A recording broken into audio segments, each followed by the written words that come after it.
just to walk away from the workshop saying, the third term we want to dedicate, considering all the work that this portfolio committee has got to do, the third term we want to dedicate to our work around youth development. You know, and then that's why I thought we'll get input from experts, and one of the experts leading up to our workshop will also be somebody that deals with youth issues. So we'll invite an expert around youth development issues.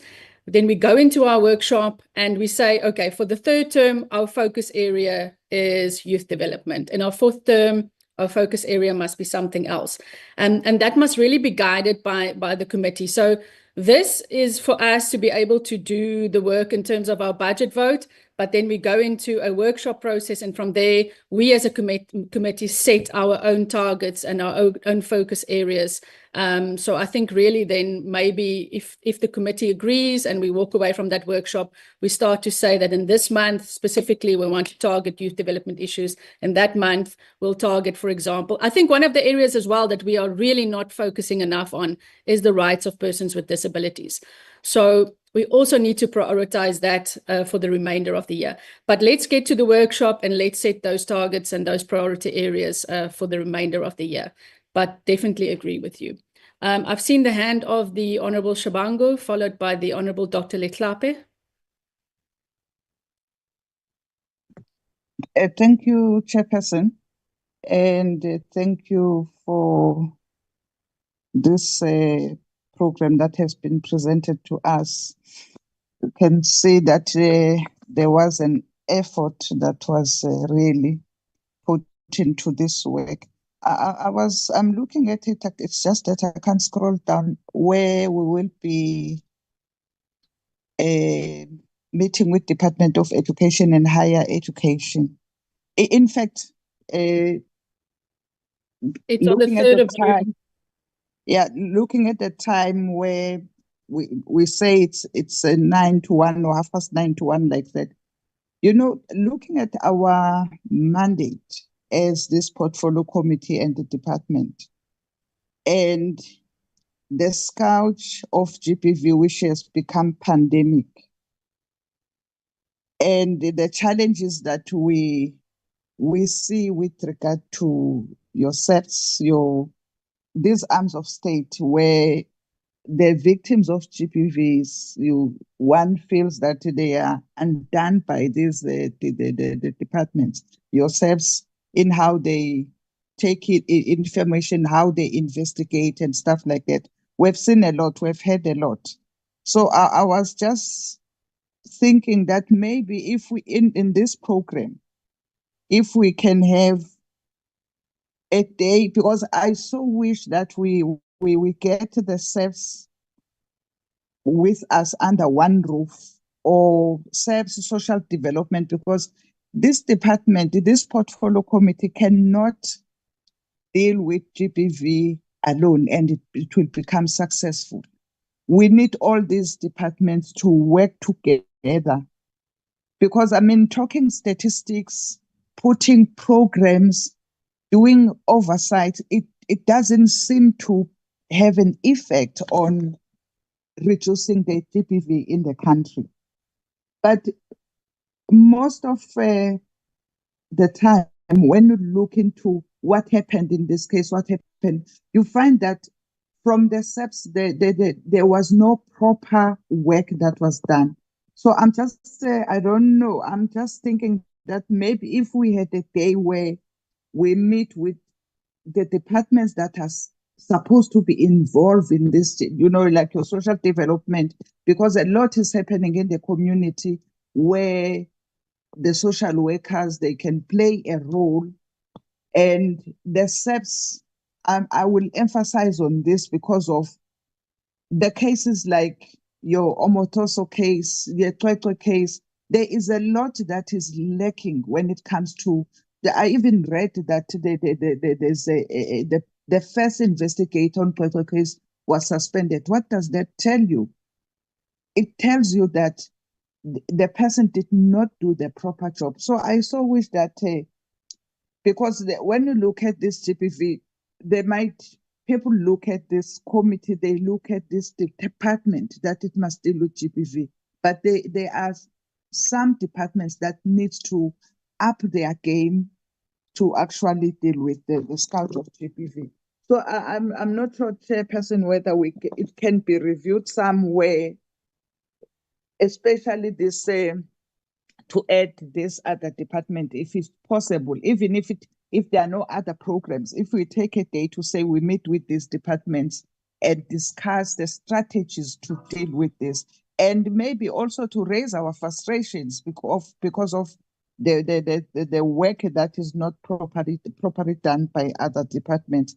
But other than that, I agree with Comrade Lonzi. Maybe if we going forward to the third term, looking at the youth development, I understand he's young, his eyes are more on the young people, yes, and it's our mandate. But thank you, Chairperson. I think the program is a good one, but I would like, even if it's not in this term, but this department under one roof to try and look at the strategies to deal with GBV, because somehow the abnormal has been taken as normal. If you hear cases like the person go and report sexual harassment and then they say, go home, you'll come the next day. It's really frustrating, but thank you, Chair. That is what I wanted to raise. Thanks. Thank you so much, Honourable Shabango. And I think I fully agree again with the sentiments that you've raised. I think it's important that we do engage with SAPs. I also just want to say in this meeting that we'll have next week with our own department, it is their role and responsibility to oversight the National Strategic Plan. And the question that I've always got in my mind is how successful is this plan, and are we really ensuring that all departments are playing their role? And so that is a question that we'll be asking our department next week. But also, honourable members, we had an idea, and I thought that this is something that we'll discuss at the workshop when we try to set our priority areas for the rest of the year, as Honourable Lonzi had now, for example, lobbied us around the issues of youth, and Honourable Leklape spoke about home affairs issues and health issues. I thought in the workshop as well, what I wanted to present, I think when we get to the 16 days of activism campaign this time around, our portfolio committee should lead in hosting possibly a 3-day public hearings, committee hearings, where we invite various stakeholders, as you said, Honourable Shabango, around the roles and responsibilities of SAPs. Are they doing what they should be doing? Is our department doing what they should be doing around the issues of social development? Just a 3-day hearing around that period of 16 days of activism. We call all the stakeholders, we call all the departments, and we play our role in terms of oversighting the NSP as well. But we'll talk about that in our workshop, hopefully. Honourable Leklape, Doc. Thank you, Chair. Just a few comments. One of the issues is on the issue of foreigners. We would also need to engage with the Constitutional Review Committee, because unless we review certain things in our Constitution, meeting with border management and Home Affairs will yield very little results. There are issues where, because of our Constitution and our enthusiasm for internationalism at the expense of our own people. I mean, lately this year, you had officials saying that children that present themselves to schools must be admitted even without documentation. We have this issue of creating a lawless country. So those other sectors should come in. On the issue of the police service, being a victim of femicide without having died myself, part of the problem is that our police are poorly trained. They can't even manage a crime scene properly. So part of the issue is the training of police. And I agree with Honorable Lonzi. But my approach would be, NYDA is about the only sector under our portfolio that has funding to do something. One of the things that we need to do is, are they using it correctly? Are they using it for the right things? If you go back to when we were interviewing the new board members and we were talking about the youth development plan, I think we have a duty to engage with them about, are those resources being used adequately for the purposes they are intended for. So we need to review their strategic direction as to whether it will yield results. I agree that we'll never have resources, but the NYDA might be the place where it's not just about helping one young business person. It's about a framework to help all youth. So maybe there's a need to engage with them in terms of the strategic content and alignment with the way they answered questions and what they're doing. I mean, this business of spending a huge amount of your money on rental and on staff that is at the head office and is not where the people are. We need to find a mechanism of how we deal with those issues. Thank you, Chair. Thank you so much, Honourable Dr. Klape, and honourable members on the programme. As you've seen, I've also indicated that we should have a workshop with the CGE.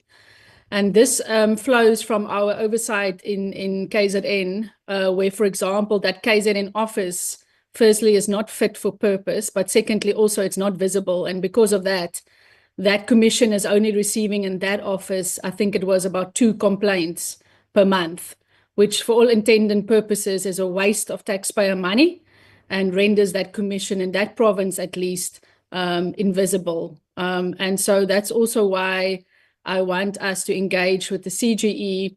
The CGE chairperson has spoken a lot to us about a business model which seeks to address their fundraising issues and their turnaround strategy. And also in my mind, when I listen very closely to the work of commissioners, there seems to be a scaling down of the work of commissioners.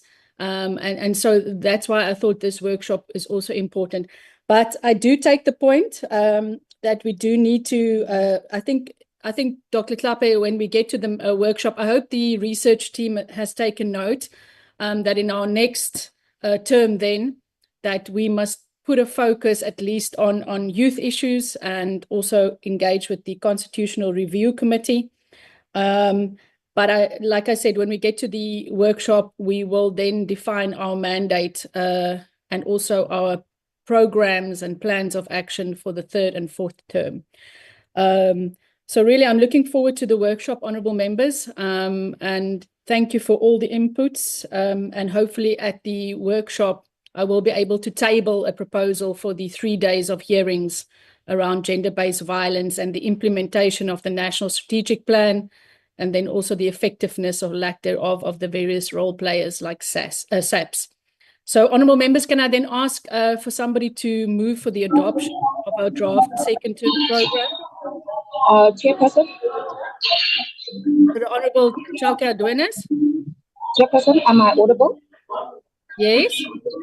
Chairperson, apologies for that. I know that you were wrapping this item on the agenda, but I had raised my hand earlier on. I'm not sure what's wrong with my device. No, sorry, it's my fault, Honourable Whip. I thought it was a legacy hand. Please okay. proceed. Yes. Not a problem. Thank you very much, Chairperson. Chairperson, I think also I'm greatly covered by all fellow honourable members in terms of their contributions and concerns that are raised and areas of focus that we should be having as a portfolio committee in our programs for us to have a meaningful and sustainable impact in terms of our oversight responsibility and our judicial responsibility in terms of regulations or policies and legislations that we seek to amend and implement. Chairperson, I know that we did say that the department will be coming and presenting on the G20 later in June, if I'm correct. One raises this as a concern to say the G20 conferences and work streams have been ongoing, and perhaps this portfolio committee needs to be taken into confidence in terms of the contribution of the department, the role, and once again, the contribution of these strategic groups that we represent. And additionally, in the different work streams, what is being presented as part of interventions globally that target specifically women, youth, and persons with disabilities, without us necessarily waiting for an isolated conference day that speaks only to our department. So I think we must ensure that within the work streams and also the conferences, they must find expression and identity, but also resolutions and interventions that speak to our constituency focus areas as well. Chairperson, I also agree in terms of the NYDA, and I think this is it's quite an area of concern, but also additionally, perhaps we need feedback, and I'm not sure which part of the program or according to the processes would this then take place, for us to get feedback on how far we are with the recommendations that we have adopted in the National Assembly of the shortlisted candidates. I think that's very important because we must have an appreciation and understanding that currently the NYDA is operating with an interim board which has been extended from the last term. So this also raises an area of concern, and I know we do not want to leave a vacuum in the NYDA. Additionally, and this was mentioned to say, in our program, when we speak about the strategic departments that need to come, and perhaps I'm going to use the word, for lack of a better word, account to this particular portfolio committee, because the department has raised its concern with various departments not having the ability to extract or to receive reports upon request in order for the Department of Women, Youth and Persons with Disabilities to fulfill their oversight and administrative mandate. Those departments need to be clearly identified. And I think our primary focus should be how do we ensure that we are aligned with all the departments that seek to service women, youth, and persons with disabilities, and not moving away from also economic transformation and economic opportunities that are to come to women, youth, and persons with disabilities, because majority of the time we only assign employment and economic opportunities or economic disparities to youth, but we do not cut across board to say what are the interventions, how are we monitoring, what is the evaluation tool that we can use as a portfolio committee, and perhaps how many times do we call these departments to come and give us a status report on resolutions that we have adopted in our meetings. We have sat with social development and provinces. I know that there's housing that requested for us to engage with them further. Where are we currently with that? We've met with the Department of Basic Education. What are some of the resolutions that were adopted, and where do we fit them into our parliamentary program as a portfolio committee? Lastly, Chairperson, it would be on the element of our oversight. And I know that you did indicate that we have various organizations that have requested to present to the portfolio committee. But I think we must look at the issues that are cutting across all three of these particular sectors, especially when it comes to health, access to housing, when it comes to education, social relief or social welfare, etc. How can we ensure that they are streamlined in the reporting to ensure when social development comes and present, it must present for all of these specific groups that we are representing, without us specifically necessarily saying we're isolating it for only one sector and having to call social development again to come and report on another sector. But yet we know that our portfolio committee is responsible for all of these demographic groups. I think that's where I would like to leave it, Chairperson. And just, lastly, would be when will we be having our engagements with the Department of Health? We must understand that the NHI must be unpacked and interpreted for us to have better context and understanding of how it's going to impact the lives of women, youth, and persons with disabilities, and having the ability to also make a recommendation to the Department of Health and seek further experts to come and make their contribution to a joint sitting. I think that's very important, Chairperson, because we must not move away from all of these legislations that have already been passed and some of the interventions that have already been adopted by the House until the 11th hour. Thank you very much, Chair. Thank you so much to our whip. Thank you for those inputs. On the issue of the NYDA and us currently having an interim board, that is correct. I think at this stage, we, as I've indicated in the past, it took the president last time around, it took him 3 months before he agreed, or he gave his recommendations of names to be appointed to the next board, and we're still within that 3 months time frame.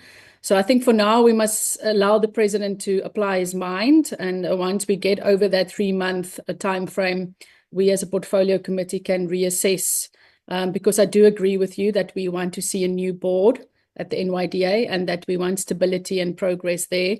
And I mean, we have been talking about the issues of the NYDA, and I think earlier it was Dr. Letsike who spoke about whether the NYDA is spending their finances on what it is supposed to be spending its finances on. And Dr. Letsike, we in fact, on our oversight visit to KZN, saw board members with blue lights and bodyguards.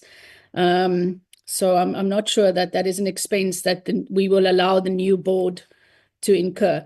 But honourable members, I think at our workshop, as I've said, Honourable Chauke Adonis, at our workshop, we will then define our next 6 months. In other words, which departments will we be calling, which are the most urgent departments to engage with. We've identified the Constitutional Review Committee now, but those we will define that and the areas of focus in our workshop. I also think we need a resolutions tracker. So I know some committees do keep a resolutions tracker so that we stay on issues. And with regard to Gauteng and calling them back, I thought it prudent that we do so next week when we do engage on gender-based violence issues, because as you know, many of these shelters that are closing down in Gauteng actually deals with looking after the most vulnerable women and children, and those that are victims of gender-based violence.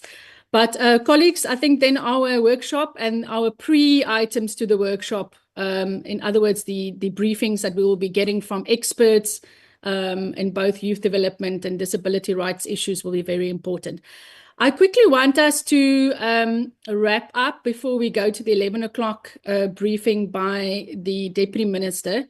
I want just for you, Mr. Mdumizweni, to take us quickly through your items, and then you, Kashifa, to speak to us about a proposal for an oversight visit. Not an oversight visit, for us to go to on a study tour. I think I'll give each of you 5 minutes just to take us through that item so that we can be ready at 11 o'clock. I want us to dispense with all our internal items before we speak to the Deputy Minister. Mr. Mdumizweni? Thank you so much, Chairperson, and once again, greeting to honourable members, colleagues and guests. Chair, mine is very quickly. I haven't brought any presentation, but I will be talking on the issue of the advert that is based on the establishment of the National Council on Gender-Based Violence. All that I can say, Chair, is that we were intending to advertise as early as April, but due to matters like the interpretation and everything, we couldn't do that.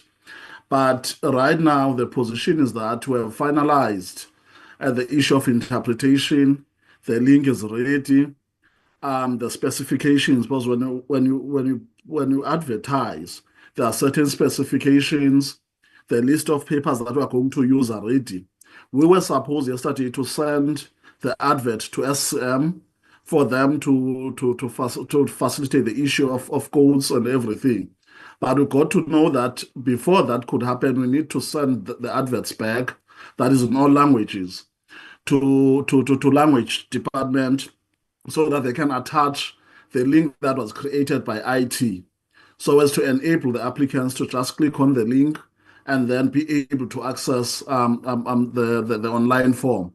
So right now, as things stand, Chair, our aim is to finalize and finish everything before the end of this month so that we can advertise from the 1st of June until the last day of June, then open from 1st of July, open for public commentary, then maybe in August start the process of interviews. So that is the position, Chair, with regards to the issue of National Council on Gender-Based Violence and Femicide.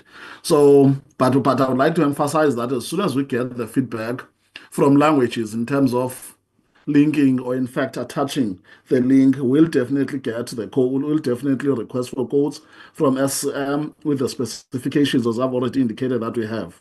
So I think once the language services sort our thing out, then the process of SM will start with the aim of finalizing it this month, and then we start advertising on the 1st of June. Chair. Thank you, Chair. Thank you so much, Mr. Mdumisweni. I think that is for noting. But colleagues, quite clearly, when we say we've got a lot of work to do, I think you have forgotten that we've got another process of appointments and interviews to undertake also for the remainder of this year as we identify persons to serve on this National Council on Gender-Based Violence and Femicide. I'm thinking maybe... Ms. Abrams, I'm thinking maybe we should defer the talk around the study tour and the presentation that you want to make in that regard. I want to defer that to our workshop, if that is okay with you, because it's not urgent at this stage. No problem, Chairperson. Thank you. Then I think, Mr. Mdumisweni, you still have to show us the sets of minutes and the reports, because we've got 8 more minutes before we hand over to the Deputy Minister, so that we can dispense of that. Yes, Chair. We've got 3 sets of minutes, Chair, and 1 draft oversight report that has to be adopted. So these minutes are those of the last Tuesday, the 22nd or the 22nd of April. Chair. Thank you. Okay, I see there's a 0 missing there with the time, so we just need to correct that. Honourable members, I hope you received the minutes, and if so, can we just scroll down to see which members were in the meeting? Okay. Can I ask for a mover, and so that we can adopt this set of minutes? Honourable Chauke Adonis was present, Honourable Kanile, Honourable Spies, Honourable Mabel, Honourable Tsotetsi. Any hands? Okay. If members do not want to adopt the minutes at this stage, Honourable Kanile.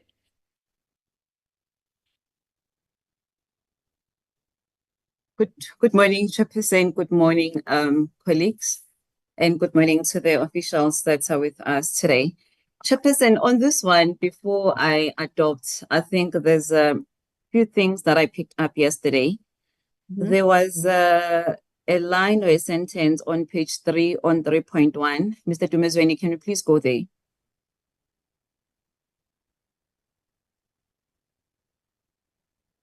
It is 3.1.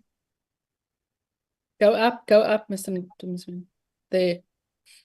The last sentence there in the first paragraph, you indicated that Mr. Nechipale handed over to the other official to present. I think you need to indicate who was that official, whether it was a DDG and what was their surnames, because I understand when we began the meeting, they introduced themselves. And okay, this one is just a duplicate. I think you're going to work on it when you do your spell checks. Can you please also go to 6.1?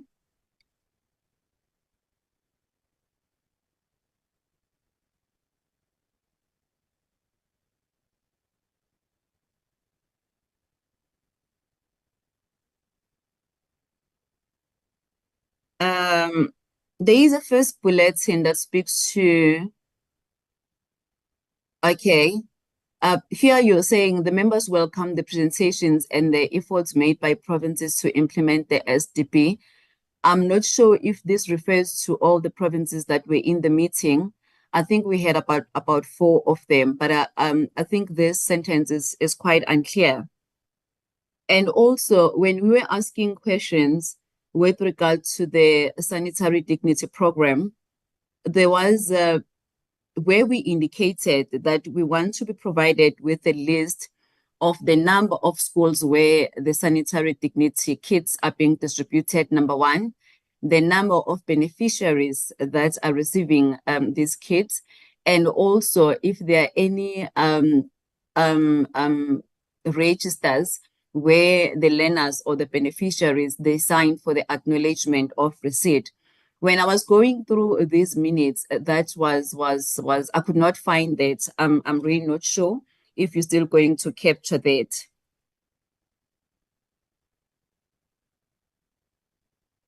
Okay, and also on the 6.4, that is on page 9, Mr. Dumezweni, that is bullet number 4.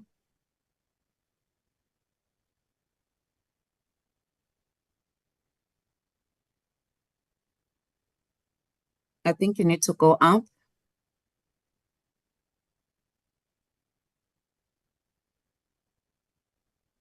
You need to go down 6.4, Mr. Dumezweni. You're already on 6.2.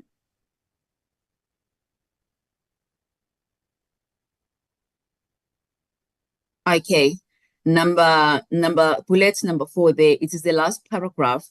You have indicated that the committees inquired about the lack of funding for the NPOs that were dealing with abandoned children or babies and the department's position on support programs or centers in this regard. On this one, the question was very specific to a center that is in Ligwa. It's called Ligwa Baby Rescue. If you remember very well, the MEC also indicated that he is going to intervene, seeing that the family or that couple is already looking after those children and that establishment is not properly registered. So I think these minutes are not properly captured. If we can just please fix this, maybe in the next meeting we can look at it and then adopt the minutes. That is all that I have for now, Chairperson. Thank you.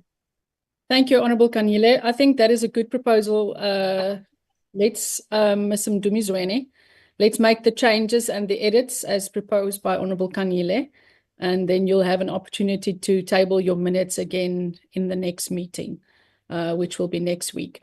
So I think please liaise with her, with Honourable Kanyile, and also make sure that the other minutes are correct so that we table correct minutes before the Portfolio Committee next week. I see the hand of Honourable Peterson and Honourable Spies. Greetings, honourable members. Thank you so much, Chairperson. I just wanted to say my name isn't present and it's also not absent, but I want to clarify that I was present in the meeting. Thank you, Chairperson. Thank you, Honourable Member. That will also be corrected, Mr. Dumezweni. Honourable Spies. Thank you very much, Chair. I did not approve or put up my hand for secondment of approval of the minutes because I am not happy with the content, and that's why normally, you know, I would do that. My unhappiness stems from the resolutions that were captured on the meeting of the 22nd of April. Mm-hmm. And you would recall that myself and I think one or two other members raised the concern around questions not being answered, in particularly by the Gauteng province and in the manner that responses were given to us. I do see that it says the outstanding responses to questions posed by members would be sent to the committee in writing, which Mr. Dumezweni actually followed up with me. But I want it captured, and maybe it's my own oversight, I've tried to look at it, that it must be captured that our questions were not responded to. And that then results in the next resolution that states that the outstanding responses should, posed by members that were not responded to should be sent to the committee in writing, which I don't entirely agree with, but for purposes of minutes and correctness, I want that to be stated in there, because I will tell you why, because in future we will need to have this on record. And if we don't, it is not a true reflection of what transpired in the meeting. Thank you, Chair. Thank you so much, Honourable Spies. I do agree with you. I do think the minutes require more work. Mr. Dumezweni, let's go back and please work on this set of minutes, but also check the other minutes that we were going to be tabling this morning, including the oversight report. I do remember you raising that issue, Honourable Spies. And in fact, also as we sit here today, they have not responded to us with the answers to the questions that were outstanding. So that also remains outstanding, and we did make a follow-up, but we'll do so again. So we will then defer the minutes and the report to next week's meeting, and the presentation on the study tour we will then defer to our workshop taking place on the 27th of this month. Honourable members, we are now going to hand over to our Honourable Deputy Minister, and welcome, Honourable Deputy Minister. I know that you are currently at Sun City at the G20 conference. We have received your letter and your request for our portfolio committee to consider. Chair, before Chair. Yes, Honourable Polwane. Yes, Chair, I did not hear us adopting the program. It's just a discussion. I did not hear us. Oh, in fact, you are quite right, Honourable Polwane. Honourable colleagues, we didn't formally then, sorry, Honourable Minister, Honourable Deputy Minister, I'll come back to you. Honourable colleagues, can I then ask if anybody is willing to adopt our draft second term program? Honourable Kanile. Honourable Chair, I move that we adopt the proposed program. Thank you very much. Thank you. Can I have a seconder, please? Chair, I second the move. Okay. Thank you so much, Honourable Polwane, and thank you for reminding us. We actually did move past without adopting it. Deputy Minister, welcome. Good morning. We do know that you are currently at the G20 conference. As a portfolio committee, we wanted to join you at this conference. Unfortunately, our approval or our application was not approved, but I have sent you and the Minister well wishes for this conference, and I hope it all goes well. And as we have said in our program, we will allow an opportunity later in July for us to engage with you on the G20 and how the work around the G20 will impact the lives of women, youth and persons with disabilities in South Africa. You've written to us, Honourable Deputy Minister, for us to intervene in what seems to be a public spat between the podcaster Mac G and the media personality Ms. Minnie Dlamini. You seek our intervention. You've also indicated that you want to refer these matters to the South African Human Rights Commission and other bodies such as the Commission for Gender Equality. I thought it was important for us to engage with you this morning on your proposal, Honourable Deputy Minister, because I took a dim view, for example, of us being dragged into something with us being able to express ourselves on your request. I saw last night a lot of negative comments towards this portfolio committee saying, for example, that they cannot believe that this portfolio committee has acceded to your request because we've got other work to do. And therefore, we've really received a lot of negative backlash as a portfolio committee without us having been able to express or engage with you on this issue. And therefore, I felt it very important that we invite you, Honourable Deputy Minister, to state your case this morning so that we can hear from you personally as to why you want us to intervene. And then, of course, honourable members will have the opportunity to engage with you. So over to you, Honourable Deputy Minister. No, thank you so much, Chairperson of the Portfolio Committee. Greetings to the members of the Portfolio Committee and the Secretariat. Let me take this moment to appreciate the speed in which the Portfolio Committee responded to the letter that we submitted, following, of course, Chairperson, the kind of incident that is unfortunate that relates to disparaging remarks that undermines, a person's dignity in this regard. And one would have noted in the letter that the engagement here that we brought to yourselves is not just about an incident of an individual or two individuals in this case, but really to test whether the issues we are dealing with on a daily basis that responds to gender-based violence can be kept where it starts.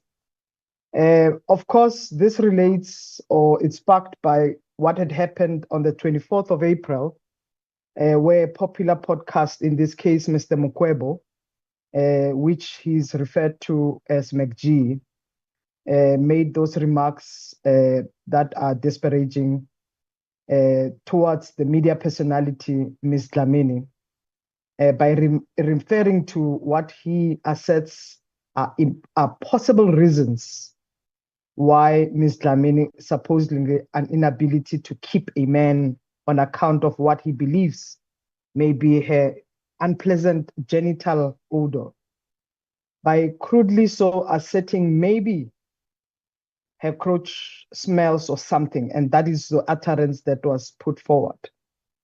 In his comments, Mr. Mukwebo insinuated that the reason behind the termination of Ms. Dlamini's past relationship is, of course, in part due to the scent of her genitalia, where he iterates those comments. And Ms. McGee's statements immediately sparked a wide range of responses from his followers and others on social media, polarizing a heated conversation on various social media platforms between those who support his platform and unchecked, in this case, freedom of speech, and those who called for accountability and withdrawal of his utterances as they grossly so encroach on Ms. Dlamini's freedom and security of person, dignity, and the right to equality as enshrined in our Constitution. And this really is why we bring this matter to yourself, that Mr. Mukwebo's utterance constitute online violence as defined by our National Strategic Plan on Gender-Based Violence and Femicide, that states that any act of gender-based violence against a woman that is committed, assisted, or aggravated in part or fully by the use of information and communication technology, such as mobile phones, smartphone, internet, social media platforms, or email against a woman because she is a woman, or affects women disproportionately so. I have since issued a statement, Chairperson, and condemning these utterances as vile and as disgusting, which statements have detailed a series of intervention towards holding him accountable for his unconstitutional statement, particularly in as far as that it consists not only just undermining the ethos of our constitutional democracy. The broad base of interventions are detailed in my statement and the letter, of course, as an annexure that was submitted. But I will address them here in this submission to yourself as Portfolio Committee. Among the interventions I've highlighted is the subject of my appearance before the Portfolio Committee, and this Portfolio Committee on Women, Youth, and Persons with Disability, which is a request for the committee to invite Mr. Mukwebo to appear before Parliament to account for his utterance, and as it is necessary, be compelled to withdraw the misogynistic statements which are reversing efforts towards social cohesion and the universal respect that should be afforded to all South Africans in upholding the values of South African Constitution. I will also refer this matter to Portfolio Committee on Communication and Digital Technologies and its department, therefore, to ramp up the efforts towards regulation of online media platforms such as podcast, to ensure that the messaging on these platforms adheres to the Constitution and various other pieces of legislation that governs what is acceptable speech in our society as empowered by the right to freedom of expression. The matter will also, of course, as I've asserted in my letter, be referred to the constitutional statutory bodies for investigation, including but not limited to the Commission for Gender Equality, which also accounts here, the South African Human Rights Commission, and the Broadcasting Complaints Commission of South Africa, and of course, definitely the South African Police Service, as it may be legally plausible, among others. The legislations that we have, Madam Chair, these legislation pieces, which institute checks and balances on freedom of expression, include but are not limited to the one that I've listed for yourself: the Promotion of Equality and Prevention of Unfair Discrimination Act, the Prevention and the Combating of Hate Crimes and Hate Speech Act, the Cyber Crimes Act, the Protection from Harassment Act, and the Films and Publication Amendment Act. These are just amongst others. We raise these issues sharply, Madam Chair, because Mr. Mkwebo weighs considerably influence in South Africa's social discourse, with a following of at least 1.5 million viewers subscribed to his YouTube channel, notwithstanding countless scores of South Africans who access his content on Moja Love channel, Apple Podcasts, Spotify, and other social media platforms readily available to the public. I think indeed one thing we appreciate as a department is also to highlight that podcasts are innovative spaces. We appreciate the creativity, even of what he has done for this country.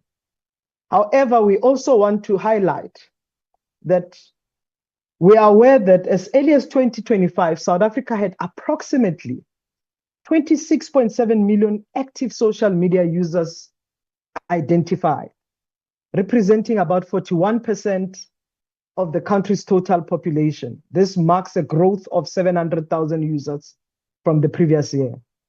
McGee's comments have a potential reach most of these users of these social media, noting the influence held by his podcast.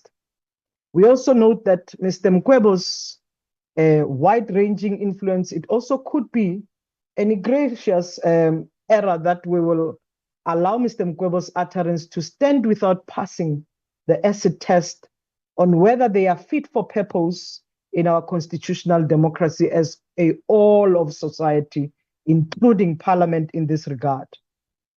This plays a part towards eradicating the gender-based violence, and that's why we bring it also to your attention that as government, as executive, we'll be doing our part, the judiciary does its part, but we also are asking Parliament to do its part to help us eradicate gender-based violence, pandemic, and all the elements in society that supports the proliferation, particularly through the dissemination of unchecked misogynistic rhetoric. We bring this matter to you as the Portfolio Committee, noting the serious challenge of gender-based violence in society, with a great part starts with the normalization of what we characterize as soft violence, which is in the context of gender-based violence and femicide refers to a non-physical, subtle, and often socially acceptable forms of abuse that harms individuals, especially women and girls, emotionally, psychologically, and socially. Through it may not leave visible scars, it reinforces the power imbalances and can have a long-term harmful effect, particularly as Mr. Mkwebo utterance entrench the objectification of women's bodies and promote culture of misogyny and sexism that identifies with these incidents. Madam Chair, violence or gender-based violence must be stopped where it starts.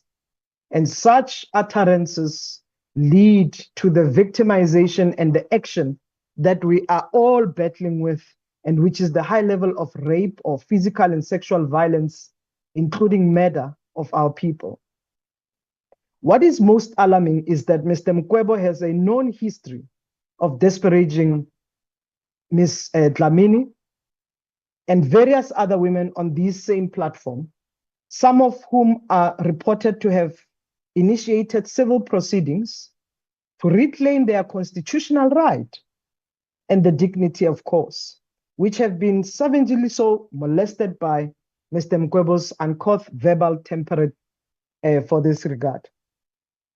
The case of Mr. Mkwebo and Ms. Dlamini is not an isolated incident, and we shouldn't even try to characterize it that we are looking at the two. It's a case study, but ultimately there are more than other cases, various incidents and statistics that on a daily basis we deal with, which correlate with the high volumes of gender-based violence and femicide cases in our country.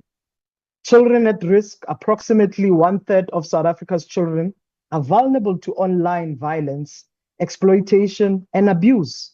Notably so, 70% of children surveyed use the internet without parental consent, and 25% have added individuals they've never met in person to their online contacts. The cyberbullying amongst young people, a 2022 UNICEF study revealed that about 64% of South African young people or youth have experienced some form of online bullying. The psychological effects include increasingly anxiety, depression, and in severe cases, suicidal ideation. Gender-based violence, online abuse, over 70% of women reported experiencing online abuse and harassment, with 95% witnessing other women being targeted. The LGBTI individuals also face significant online harassment, with 82% of surveyed youth reporting such experiences. And when you even look at the context of young person and persons with disability who experience the very same kind of cyberbullying and exclusion. So the recent Human Science Research Council baseline study have also revealed and highlighted that there is a causal link between high levels of gender-based violence incidents, which emanate from what we may be considered soft violence, because there's no physical harm, but it inflicts or it's inflicted towards victims. The study demonstrated that it starts with verbal, it starts with the words, it starts with emotions, it starts with online, it starts with a number of nuances, violence, and ultimately it ends up into that physical abuse. And the worst case scenario is femicide. We must understand this context, and we must appreciate that by bringing this to you is valuing and honoring the responsibility of yourself as parliamentarians, the powers that you have, and how we can help really deal with the issues. There is, of course, been a narrative that this concerns McG being subjected to a cancel culture. I want to emphasize this point: that is untrue and not founded in any fact of our statement. The real issue here is addressing the trend of misogynistic utterance he has made on his platform. We are calling for his utterance to be tested on whether they are fit for purpose in our constitutional democracy by institutions protecting democracy, including Parliament. In as much as we support the right to dignity, we also support the right to dignity for Ms. Dlamini, but we also support McG's right to freedom of speech, which must abide by the limitation set in the Constitution. McG or Mr. Mkwebo cannot use his right to freedom of speech to rob the dignity of others, or Ms. Dlamini, or any other South African for that matter. For the benefit of honorable members, cancel culture refers to the practice of publicly calling out and boycotting a person or brand or organization, often on social media because it's perceived offensive, problematic, controversial behavior, statements, or actions. The goal is typically to hold them accountable, but the method can involve social shaming, loss of reputation, job termination, and backlashing. But that is not what we are actually interested in, but we want the mechanism of Parliament to be utilized.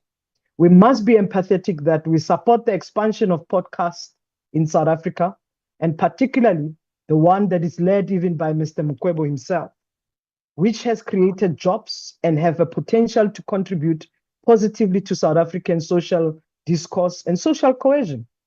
This is not about cancel culture, but by protecting South Africans from gender-based violence.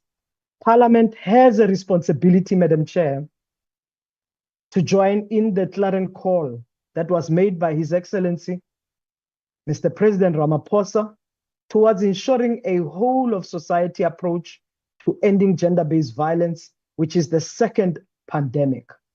Parliament is empowered by the Constitution and the powers, privileges, and immunities of Parliament Act to summon any person to appear before it and account on any matter of public interest as follows. A, Section 56 of the Constitution that states the National Assembly or any of its committees may summon a person to appear before it to give evidence on oath or in affirmation or to produce documents. B, require any person or institution to report it. Compel in terms of national legislation or rules and orders any person or institutions to comply with summons or requirements in terms of paragraph A or B, as I stated earlier. And of course, D, receive petitions and representation or submissions from any interested party or persons or institutions. Section 14 of the powers,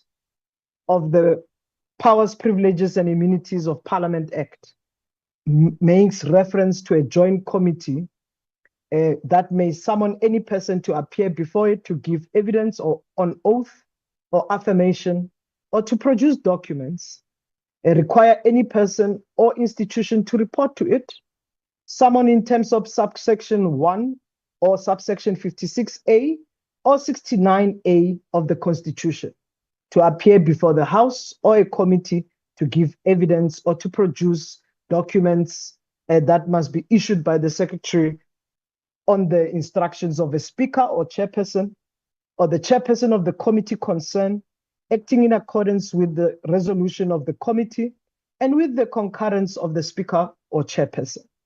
Section 17 of the Powers and Privileges and Immunities of Parliament Act, a person who has been duly summoned in terms of Section 14 and who fails without sufficient cause to attend to at time and place specific in summons or to remain in attendance until excused from further attendance by the person presiding at the inquiry. So these are reflections of the responsibilities, and it goes, of course, until that expresses the element of failure or dissatisfactory or not complying to the process. And not complying may have serious consequences that may be, of course, extended by that. So should Mr. Mukwebo refuse upon your request, which will be your decision,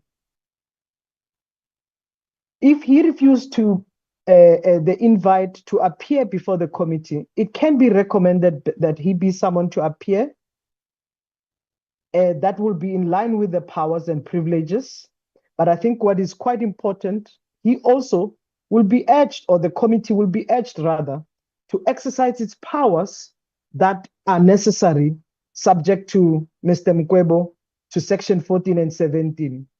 What we are then saying and what we are referring to you is a matter that you must undertake or consider to undertake rather as an acid test to our Constitution around the issue of dignity and freedom of expression.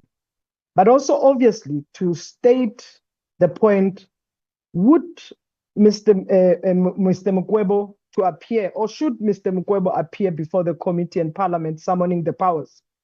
Those should be invoked in the instance he refuses to submit himself to the committee willingly. And of course, you ultimately have to consider some of these issues.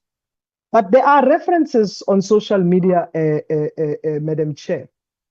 Those references that relates to other matters that as a government we are dealing with. In the case of Omotoso Okwekwe, which suggests that the ministry and department has been silent or doing nothing. And these may be understood to have been, or department to have been ignoring these matters. There must be an understanding that we are an advocacy department, And we have acted accordingly, even on these matters, even in structures that we are part of.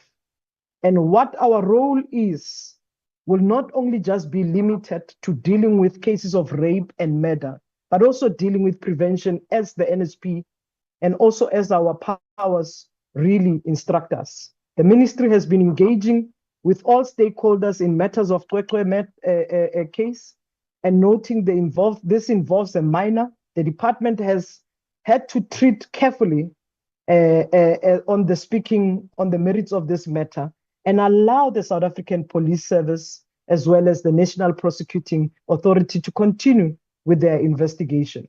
The minister visited Kwekwe and the family in accordance with various government departments.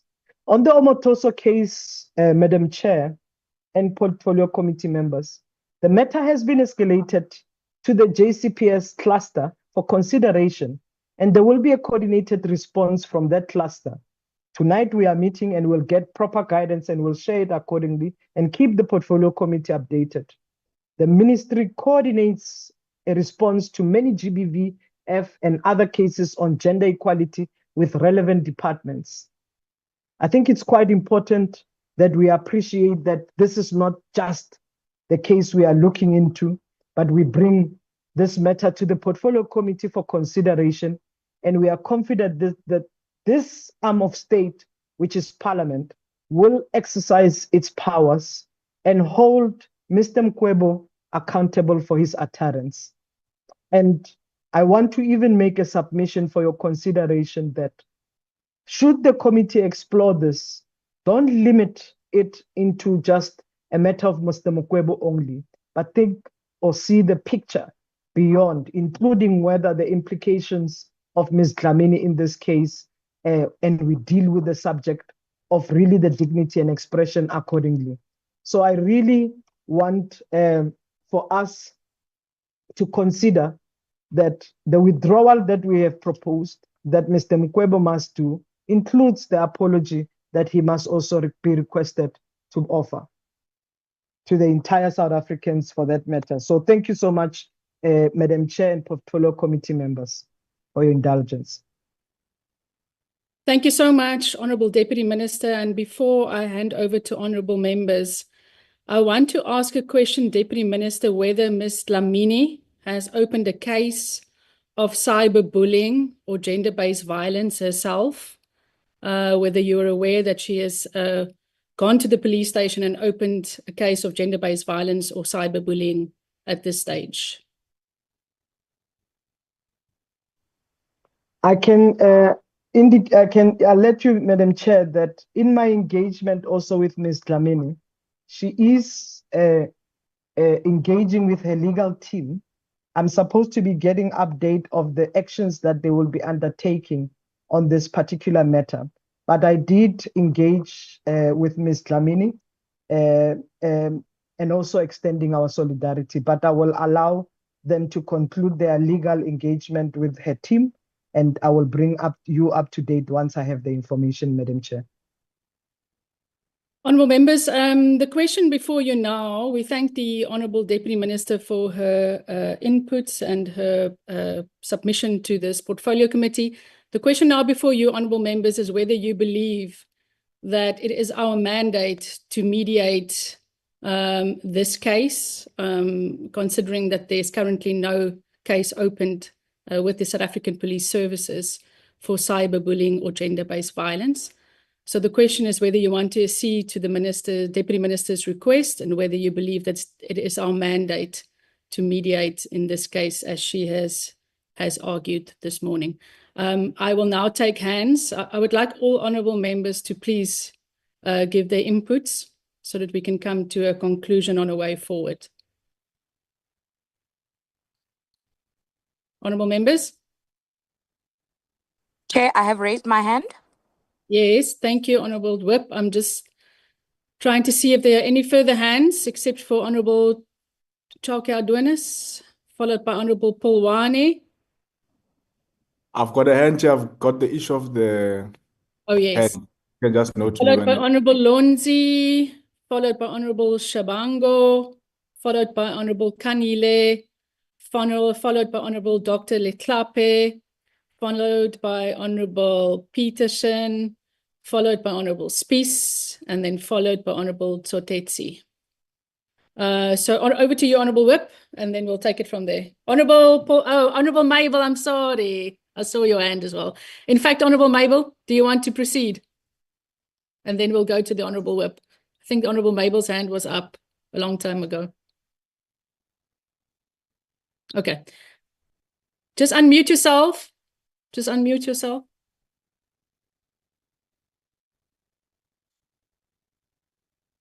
Just unmute, Honorable Mabel. Yes. Please proceed. Thank you very much, Honorable Chair and the members of the committee. Honorable Chair, in this matter, I really now becoming confused because now a deputy minister just said to us there's a case that it's being opened by Ms. Dlamini. Now, if there's a case that is being opened by Ms. Dlamini, how are we expected to intervene as a committee? I just fail to understand that, because if the case already it's in the maybe on the legal hands, now how are we going to intervene? What will be our input in intervening in such a case? We'll be calling Mr. Mukwebo, or I'm sorry if I'm pronouncing the surname wrongly, but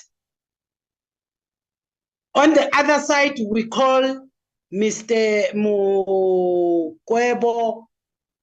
to Parliament. On the other side, there will be proceedings of court, whatever legal steps that were taken by Ms. Dlamini.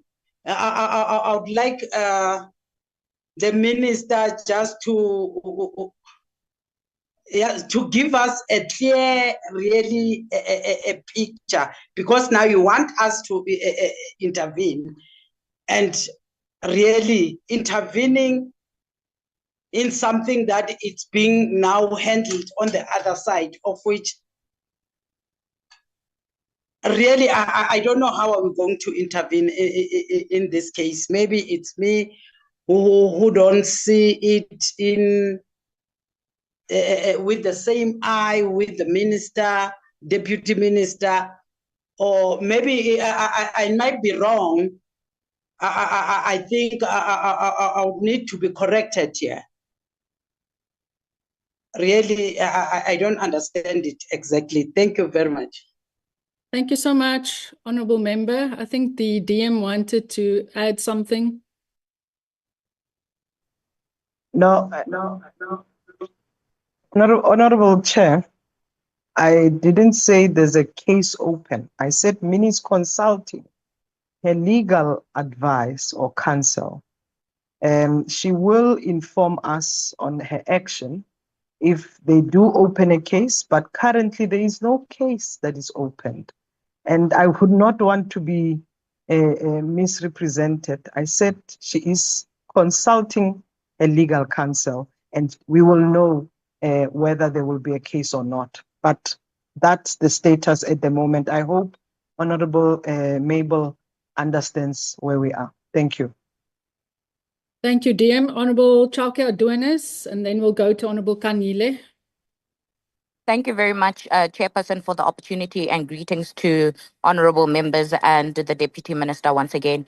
Chairperson, I'd like to also just start off by appreciating the matter before us that has been brought forward by the Honorable Deputy Minister Steve Letsike. And I think this is quite a critical matter that should be brought to the fore. And one would also take an appreciation that it has really sparked a debate in society that says we really need to have an interpretation and better understanding of legal framework and legislation that are being passed in the country that seek to protect and promote the rights of to vulnerable. And in this instant, it would be it would be women.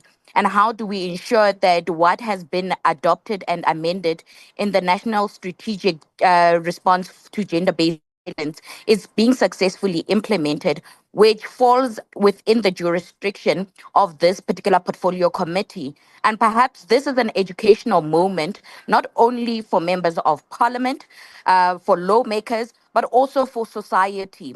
As Honorable Honorable DM has alluded to the fact that there are various forms of soft gender-based violence that is being perpetrated, and we have, as a society, normalized this practice. And yes, Chairperson, the question would be, is this within the jurisdiction of this particular portfolio committee to summon Mr. Mgwebo's appearance before this portfolio committee? And as Honorable DM has alluded to, it comes in various forms, whether physical, in written documentation. There are various forms that are prescribed that give us that authority. Honorable Steve has also alluded to the laws that allow us as members of the National Assembly and as a portfolio committee to intervene in matters of this nature, having parliamentary privileges. And I think this speaks towards the exercise of these limitations or these jurisdictions and the authority in which is given to us and the responsibility to protect the rights of the most vulnerable. And it's quite concerning that we find, I know Honorable Mabel, perhaps you seek clarity to say there was a case, and I'm glad that the DM did clarify this particular aspect, to say, do we wait for a victim to first have, must they be physical bodily harm before this portfolio committee then responds and acts? And this is something where, once again, we perpetuate a culture of cyberbullying, which we've been very silent on, and it's within our responsibility to ensure that we're protecting consumers of social media and various content. Additionally, the DM has alluded to the fact that there are various institutions and departments that have a critical role to play in terms of the regulating of certain social media and podcasting platforms in order for us to ensure that the constitutional mandate is protected and upheld. And one would then say, perhaps what we need to be discussing, it would be in what form would we want a response to or an undertaking to take place in order for us to ensure that there is consequence management, there is accountability, but also speaking towards responsible citizenry. We must understand that freedom of speech must not infringe on the rights of others. We must protect the rights of the most vulnerable and all South African citizens. We cannot continue to perpetuate gender-based violence. And as members of parliament and this portfolio committee, I think, as very clearly stated, it's within our jurisdiction to perhaps find clarity on the matter.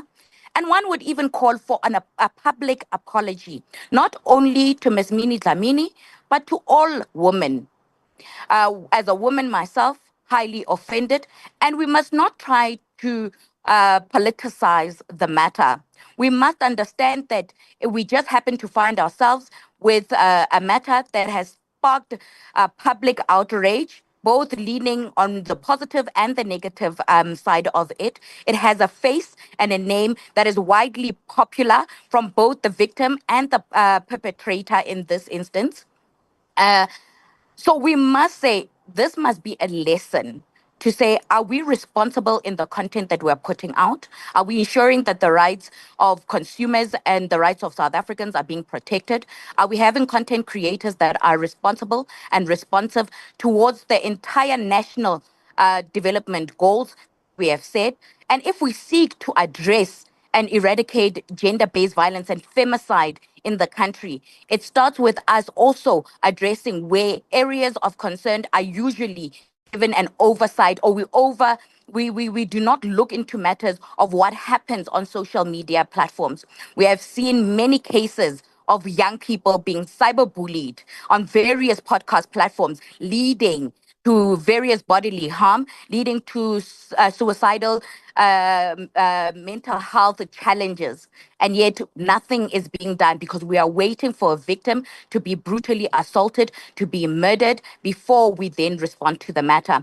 And perhaps lastly, Chairperson, is to say then there's further intervention that needs to take place as part of the recommendation to say how do we have a joint sitting with other relevant portfolio committees to see what can be done that will be more sustainable, impactful in the long run, in order for us to ensure that the work that has now been escalated does not only stop with this particular case, but it must be continuous, ongoing, in order for us to continue protecting the lives of the most vulnerable. And lastly, I say it is not about the popular icons. I'm going to call them icons because they've made a great impact and contributed towards the development of the entertainment industry and also developing young lives, as the podcast has done.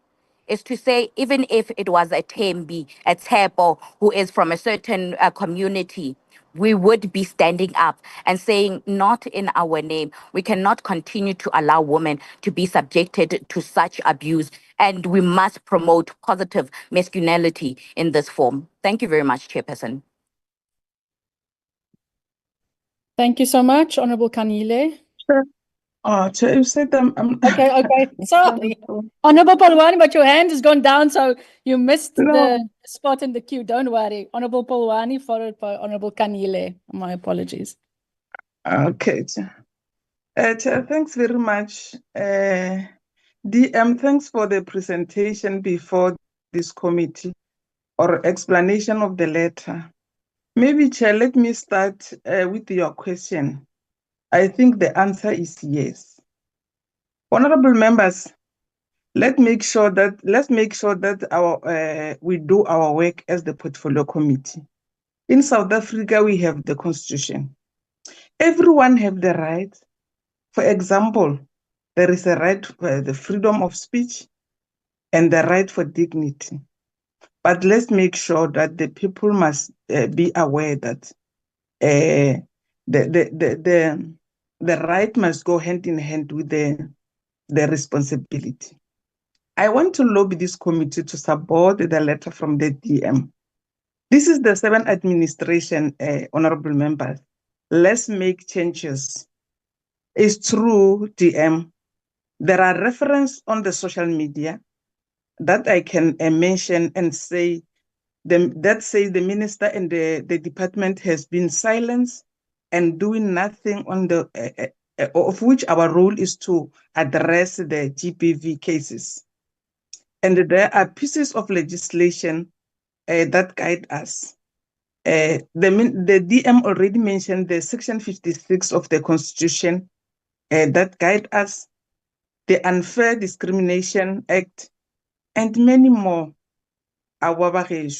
Let's make changes. This is the 7th administration. Chair, I just want to lobby this committee to do their work. Thanks very much. Thank you, Honourable Member. Can I ask Honourable Kanile, Honourable Members, also there's a request that you please turn on your cameras when you make your submission. Honourable Kanile. Thank you very much, Chairperson. Once again, greetings to you and greetings to the Deputy Minister. Chairperson, I note the presentation or the request that is being brought forward by the Deputy Minister. With that being said, I also want to acknowledge the statement that was issued by the Deputy Minister, where the Deputy Minister was condemning the utterances that were made by Mr. Mokwebo, also known as MacG.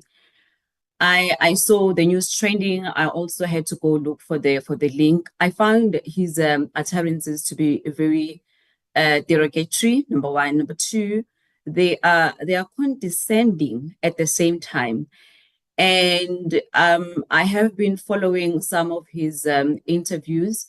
He is not apologetic about what he has said. and he feels that he is also uncancelable. Chair, I also did a further research and also discovered that Mr. Mukwebo, it looks like he has done this to other women as well. And some of the people that utterances were made against were celebrities as well. The names are found on the internet. Like the Deputy Minister has already alluded that some of them already have taken the legal route to sue him through the civil claim. With that being said, Chairperson, I am not certain if we are in a position to mediate in this issue, considering that as lawmakers, we have made laws, we have various institutions that are responsible for various issues that need to be reported to them. When I look at this case, I do believe that SAPS has a role to play. I do believe that it stands a good chance of opening a case of criminal injuria and a civil claim as well, which I also believe may bring that apology and some cost to it. That is, if the court rules in Ms. Dlamine's favor. And there's other steps that the Deputy Minister has also suggested here. The Deputy Minister also spoke about the Human Rights Commission reporting this matter to BCCSA. And over and above that, I saw an interview that was done by the chairperson of the Communications and Digital Technologies. As a portfolio, they are also looking at regulating the podcast to be able to deal with such issues. With that being said, Chairperson, I want to reiterate that we stand with Ms. Minnie Dlamini, not only her, but with all other victims of gender-based violence. And where justice is not done, we will ensure that as part of our oversight, we intervene. Maybe if we were sitting here with a SAPS case, a case number, where she's indicating that she has opened the case and SAPS is not doing what they're supposed to do. I think like we had a few weeks ago, SAPS had a meeting, the portfolio committee on SAPS had a meeting with the SAPS executive where they were dealing with the Gqeqe case. And we were invited, because our portfolio interlinks to other portfolios as well, to sit in that meeting. And we asked questions which we felt were very important in trying to get to the bottom of what was actually alleged around the case of Gqeqe. With that being said, Chairperson, I do wish to reiterate that as a portfolio committee or myself, I fully stand and fully support all the victims of gender-based violence. And where justice needs to be done, we are definitely going to intervene. But at this point in time, I think we will be overreaching if we decide to mediate on this matter. Thank you, Chairperson. Thank you, Honourable Angel. Dr. Leklape.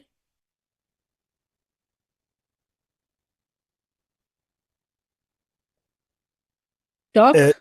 Thank you, Chair. I align myself with what Honorable Kanyile said. One of the problems that we have is lack of consequences. So for me, I would ask that we seek legal advice and we not accept an apology to ourselves.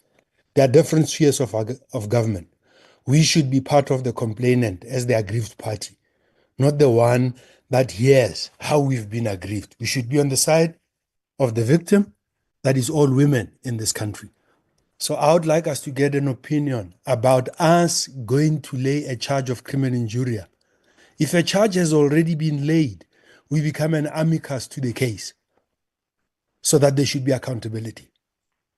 I don't want us to sit in a situation where somebody comes, there's a lot of pressure, they apologize, and you are not getting the law to adjudicate on this matter as to whether men have rights to possess women's bodies, to be derogatory about women.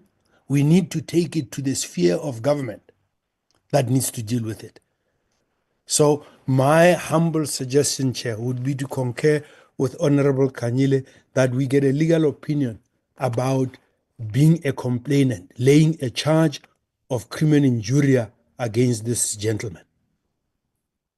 And I use the term gentleman advisedly. So for me, Chair, let us be a complainant.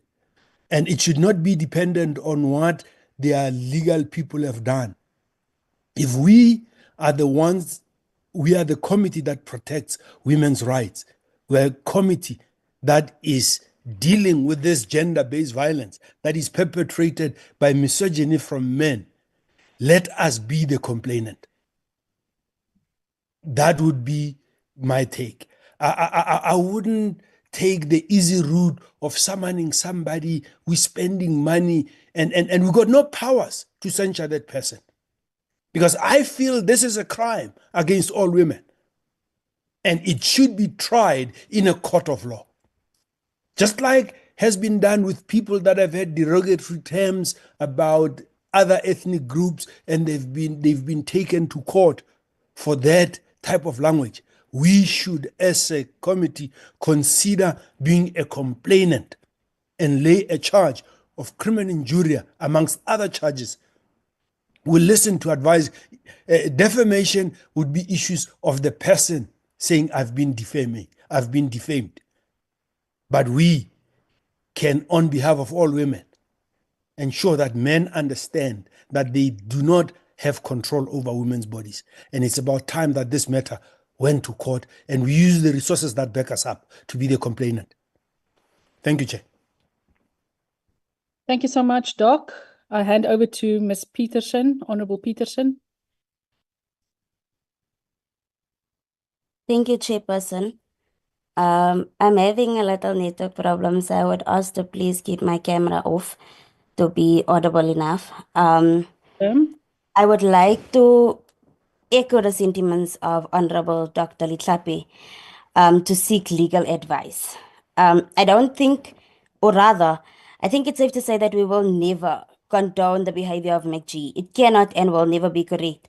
As a female myself, we can never accept the behavior of the likes of individuals like McG. But, Chairperson, we must not put ourselves in a position to make it seem as though we only speak for individuals with influence. What about the young girls that he has previously spoken of or made comments about who couldn't stand up for themselves? Apologies. Additionally, Chairperson, we have matters where we still have rape cases that are rising. We still seek justice for Chesney Kepler. On the 4th of May, apologies. On the 4th of May, a 23-year-old Sinenhlanhla was at a workplace when she got stabbed to death. Similarly, a young girl in Saldanha Bay died after police forced her to swallow drugs. These are matters which I feel requires just as much attention. Correctly so, McG needs to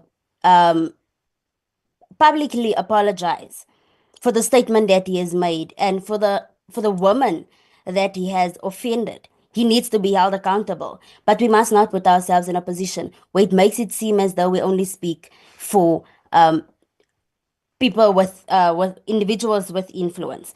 In conclusion, Chairperson, as a ministry and committee advocating for women, youth, and persons with disabilities, I think it is important to rather seek an approach that deals with these issues and addressing it more effectively and taking the voiceless young woman equally serious. Thank you. Thank you so much, Honorable Peterson. Honorable Spies. Chair, did you forget me? Or no, your hand is now. It was early up. Okay. I think I was after. Okay, let's go to Honorable Spies, and then it's your opportunity, Honorable Shabango, and then we'll go to Honorable Tsotetsi, and then to Honorable Lonzi. Honorable Spies, followed by Honorable Shabango. Thank you, Chair. Chair, I need not to repeat what has been said, but I think it's important that I do say it and put on record that the remarks made by the podcast, McG, was reckless, and it was really, really unfortunate, and it was just really bad, and it doesn't sit well with anyone. It cannot, it doesn't sit well with me. I think for someone who has been personally experienced cyberbullying, a few years ago and had to take action, I strongly condemn the utterances that was made by him. But then, Chair, many women on a very daily basis, and as we currently sit here, faces online harassment. And I think it's very crucial that we address this issue with gravity. I do believe that podcasts, have a significant influence on our society. Podcasts, really, it shapes the culture and the perceptions, and in particular amongst our young people who consume news and information through this platform, but society as a whole. And I think it's important that podcasters must exercise responsibility and also the consideration in their content. And as we all have heard, this person has done this so many times. And then, Chair, I want to align myself with Dr. Letlape, my colleague, Honorable Kanhile, Honorable Peterson, that our portfolio committee should prioritize the issues that aligns with our mandate. Clearly, we should do that. As the DM has also said, our advocacy role, focusing on matters that require our attention. But I want us to really avoid selectivity in the issues we raise and the respect the committee's boundaries. And I think we should take note of that. While I acknowledge the Deputy Minister's effort in tabling this matter to us, with very clear actions stipulated, I would actually find it encouraging to see a consistent action in other instances. Because I do believe, and as the Deputy stated, we need a huge stance, but we need a broader stance on advocacy issues or efforts. And we need a much stronger engagement also by the Commission of Gender Equality. I do not believe that we should now be summoning anyone at this point to this committee at all. I do not think we are at this point really in a position to make that decision, and I will not support such a decision. Because I do believe, Chair, it sets a concerning precedent and it oversteps, I believe, our committee's authority. Notably, we must also take into account that the Department of Communications is addressing the issues of online cyberbullying, and which encompasses these issues and future incidents that might occur or is happening at the moment. So I want us, Chair, at this point to remain focused. I want us to look at exploring the legal route by us getting an opinion from our legal advisors. But at this point, Chair, what we are saying and what we are stipulating as actions and summoning people to this committee is setting to me a huge precedent, because what do we do in the case of many women? For instance, I know of women that at this very moment that has gone through this, that has not been, no one stands up for them. No one even knows about it. And I do believe that we must tread very carefully in how we deal with this. And I sympathize with Ms. Dlamini, with all women that goes through it, because I know exactly how it feels. And maybe I haven't experienced it on the same level that Ms. Dlamini had, or my incident wasn't similar. But cyberbullying, online gender-based violence, soft gender-based violence, call it whatever you want, is not acceptable, and I will never stand for that. And that is very clear in my, discussion or my input in this. And so I would not at this point agree to us summoning anyone at this point to this committee to further address this matter. Thank you. Thank you very much, Honourable Spies. Honourable Shabango, it's now your opportunity. Thank you, Chair, and my apology for interjection. It's just that I need to sign out from the hospital before 12. So that is why my hand was raised earlier. Maybe when I started pressing up, then I took it off. But I really apologize for interjecting. I really apologize. We didn't know you in hospital, Honourable Shabango, our mother. So we wish you well. No, I'm good. I'm good, Chair. Chairperson, let me take the opportunity also to welcome the presentation by the DM. And I'm not going to repeat what other members have said, but I've picked up loudly so that the minister indicated that this is not an isolated incident. Because if you look at this podcast, it has been happening that I think this guy enjoy to bully or to do this cyberbullying on women, especially the celebrities. It's only that now it has been presented while it happened to Ms. Dlamini, but I understand that it involves a whole lot of other the incidences that happened to women before. And having said that, I take it that the department is saying now is the time that we must stand up against this cyberbullying. It has been happening a lot. It must come to a stop. Not that it's specifically for an individual. It's not an isolated incident. And there's quite a lot of cases like this.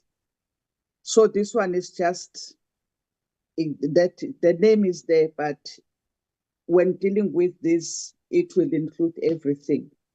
And from this presentation of DM, I think we heard, he mentioned pieces of the legislature that are there, your section, because you call this person to come and present himself, evidence or whatever. If it doesn't happen, the questioning, then when you get to the section 17, where the person refused, then there would be criminal offenses, of which I hear other members, they want us to start from becoming complainant, which is another, the section 17. And if you look at these pieces of legislation that the minister has presented, they have to be implemented by who? We are the portfolio for women, youth, people with disability, and we have a mandate, and the GBV falls directly to us. But for me, I feel like we run away from implementing one of our mandates if we say no to the answer of the Honorable Chairperson, to the question of the Honorable Chairperson. And if we say no, then who? The department that we're portfolio for is to implement policies, is to raise awareness, is to deal with the GBV. And they need our support. If this department fail, and if they want to implement policies, we as the portfolio committee, we're supposed to provide support. Having said that, I think how this is presented to us, for me, is clear. It's not dealing with just an individual. It's a general, it's a common problem that this guy is doing. And once he's called to present himself, or us being the mediator, then not that he's not aware, but this must come to a stop. He has been doing it for quite some time. So I would want to say, for me, I see it's still our responsibility to deal with this without individualizing the person that we are talking about. But in general, with this podcast, as some members mentioned, that the Department of Communication is dealing with the laws that will control this podcast, because there are so many, and it's good that they are there. They assist in different ways, but most of them, if you look at them, they infringe it into individuals' rights.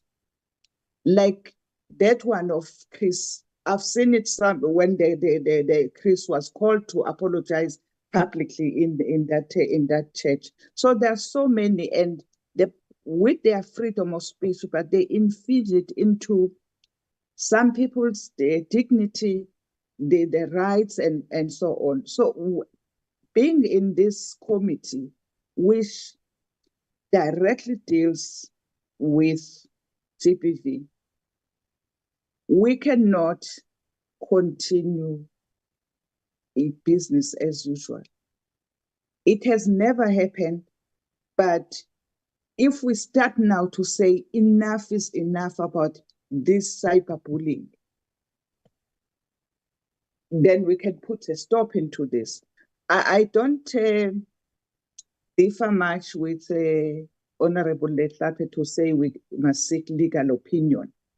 That we can do, but not denying, not to say no in dealing with this, to say we invite this individual. But the legal opinion, from my suggestion, I would suggest that we seek legal opinion in bringing this person to come and account to this committee, to be just see what legal advisor, just to be advised on what we are deciding to do. But having said that, I support, and I want to say I accept the request from the DM, because really this is a serious challenge. If you look at that podcast, it's, to say the least, is disgusting. Being a woman and looking at that podcast, how that guy is, it's stripping the dignity of the individuals on the social media. Thank you, Chairperson. Thank you so much, Honorable Shivango, and we wish you well, and we're glad you are being discharged from hospital. I know that the Honorable Toteti is on the road, and he wishes to now, although I don't see him on the platform at the moment. Honorable Tiamo, are you still with us? No. Okay, can I hand over to Honorable Lonzi?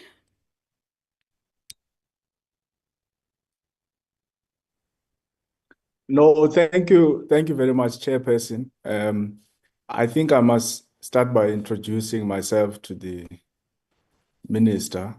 Minister, my name is Sihle Lonzi, Member of Parliament, deployed by the Economic Freedom Fighters. And I'm introducing myself, Chair, because I don't know this minister. I'm seeing this minister for the first time. When a 13-year-old girl gave birth in Sishego Hospital in Limpopo, teenage pregnancy, I never saw the face of this minister. When cases of Cwecwe came, Boy in Matatiela, Alu, I never saw the face of this minister. When last year, between I think October, December or so, there were more than 120,000 reported cases of teenage pregnancy in KZN, in Gauteng, Limpopo number 3, and I think Eastern Cape number 4. I never saw the face of this minister. When the rape victims of Omotoso didn't receive justice, and the judge literally said it was as a result of the incompetence of the NPA in her judgment, effectively saying these people were supposed to receive justice, but because of the inefficiencies of the prosecutors, the NPA, a rapist is now free to roam the streets of South Africa. I never saw the face of this minister. So I don't know them. And I think really that then calls to question what makes this, if it is not grandstanding, if it is not populism, if it is not selective activism, why must Parliament be dragged to this particular case, which members have correctly said that perhaps if you are looking at cyberbullying, it can form within the ambits of the Portfolio Committee on Communications, Digital Communications, and the likes. when about half of the young people in South Africa are unemployed, remember this is a portfolio committee of women, youth, and persons with disabilities, was sitting with almost half of the population of young people are unemployed. We don't know these people. So that's why we get to be surprised when all of a sudden they emerge out of the woods and then they want to push particular agendas in parliament, even when the agendas are genuine, because I must concur with the members, really the footage is distasteful. So the agenda is genuine, but because the delivery of the message is of questionable character and ethics, now we're made to ask questions to say, why is this being brought to this parliament? And perhaps, Chair, we must just give a very quick education, because I heard some members of parliament saying this committee has a responsibility to implement laws. Chair, I think both you and I and other members would have at least have a basic understanding of how government works in South Africa. We'll appreciate that the three arms of state and government have three very different mandates. You've got the legislature, which is us, who writes the laws. You've got the judiciary, which interprets the laws. And then you've got the executive branch, which must then go and execute and implement the laws. So when the member says this parliament is not implementing laws, I get to be very confused whether members of parliament and even the minister themselves understand really the real mandate of portfolio committees and parliament, which is to oversee and act as a check and balance to the executive branch. Now, Chair, we've got the Commission of Gender Equality. We've got the National Strategic Plan on GBVF that Cyril Ramaphosa likes to talk about in his very unpassionate sonas. Now, the question we must then be able to ask the minister and the department rather is this a vote of no confidence on those particular entities? Because that's when we then come in as a check on the executive to say, all these entities which fall under the department, which are supposed to deal with these issues, the Commission of Gender Equality, the strategic plans which are there, and many other entities that are supposed to deal with these very critical and important issues, have they failed to deliver on their mandates? And if the minister must then come to us and say, look, we've failed to deal with GBVF in society, and we're asking Parliament in its oversight duty to perform oversight over government departments and entities, to then come in and say, all of these nice words that we like talking about in SONA, all of these commissions that we like establishing, all of these useless structures that we spend millions and millions of South African taxpayers' monies on, are not doing their work when it comes to implementing the national strategic goals and plans on GBV in South Africa. And when there is that vote of no confidence in those particular entities, then us as Parliament, within our mandate, we then come in and say, it is now time to intervene. Because Cyril Ramaphosa has failed to fight GBV in South Africa, because the Minister of Women, Youth and Persons with Disabilities has failed, because the Deputy Minister has failed, then Parliament must be able to come in. So when the Minister runs to this committee, it's declaring of a vote of no confidence on themselves as the department, because the department must play that role. The department must play that role, and we must then do oversight over the department to say, in as far as the mandate of the department is concerned, have you been able to deal with these issues in society? And then if they are saying to us, no, we've not been able to deal with it, then as Parliament, we can be able to come in. Because I'm happy because I listened to one of the interviews of this particular minister or deputy minister, and then they corrected the remarks which we saw in the media that they are summoning this individual to Parliament. Because my first thing was that they've got no powers to summon anyone to Parliament.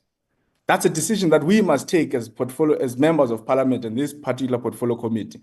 They've got absolute, these ministers report to us, who are the ones who are in charge of Parliament, who are running Parliament. They don't get to tell us what we must do in Parliament.